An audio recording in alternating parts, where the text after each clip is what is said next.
ابو لہب پروفٹ محمد کے چاچا تھے، لیکن وہ اسلام کے سب سے بڑے دشمنوں میں سے ایک بن گئے۔ جب نبی نے لوگوں کو اللہ کا سندیش دیا تو ابو لہب نے کھل کر ان کا ویرودھ کیا۔ وہ لوگوں کو نبی کی بات سننے سے روکتا تھا اور ہمیشہ ان کا مذاق اڑاتا تھا۔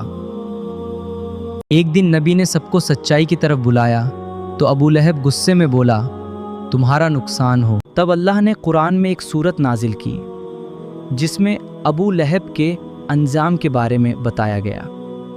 اس سورت کا نام ہے سورہ المصاد، جس میں کہا گیا کہ اس کا انت بہت برا ہوگا۔